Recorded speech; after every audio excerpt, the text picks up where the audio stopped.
Hello everyone, here I'm back with another video lecture or today we are going to discuss basically case scenario number 3 in the biomechanics lecture. Okay, a 64-year-old osteoporotic male patient came in OPD with a complaint of pain in hip joint after a fall.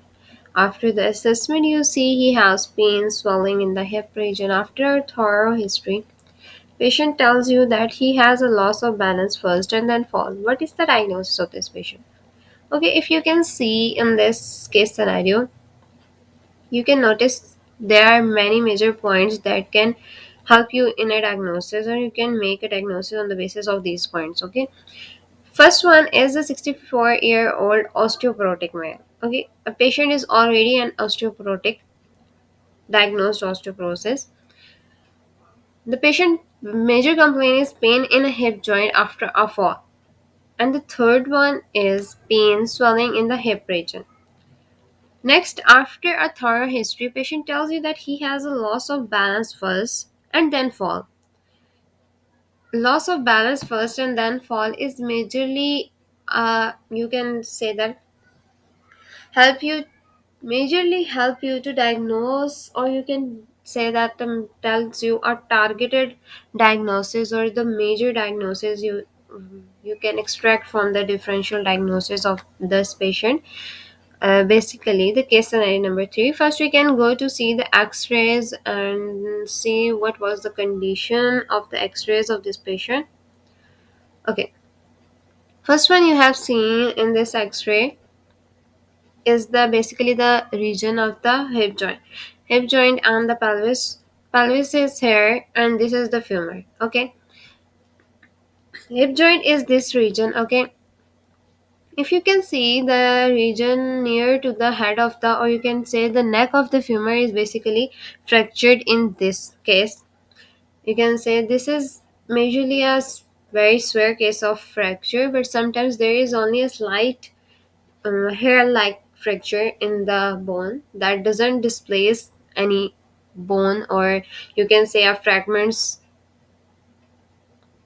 in the body of the patient, but sometimes there is the displacement occur. But in this case, you can see in the x-ray that there is no displacement and the fracture is just a slight fracture. But now you can see, if you can basically go in detail of this case, or you can say the x-ray of this patient, you have seen that the head or neck of the femur is basically become shortened because of the displacement. Okay, first we have said that the patient doesn't displace in this case, but when you have see in a majorly in a go in a very detailed manner, you have seen that the region of the head neck of the femur is reduced. That means there is a displacement in the fracture. After the fracture, there is displacement of the femur from its original position. You can see here, this is the region where you can see the displacement occur.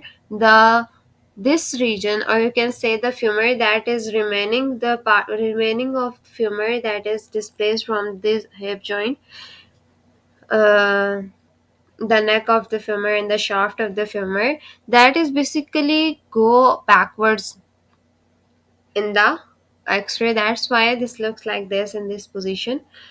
Okay, we can go towards the second picture. Here there is the types of fracture, you can say the types of um, severity of the fractures.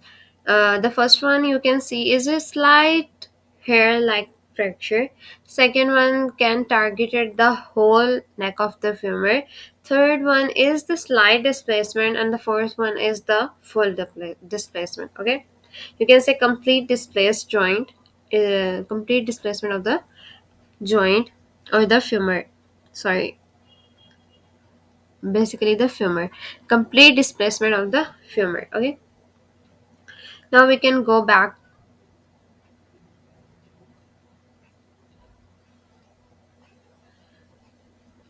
Okay, A 64-year-old osteoporotic male patient came in OPD with a complaint of pain in hip joint after a fall.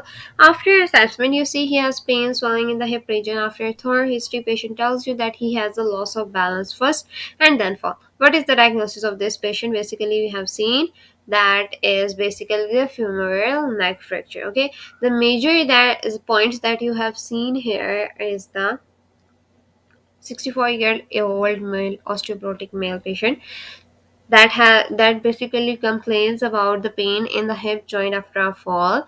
Patient, after the assessment, you have seen that patient has pain, swelling in the region, restricted movements, etc.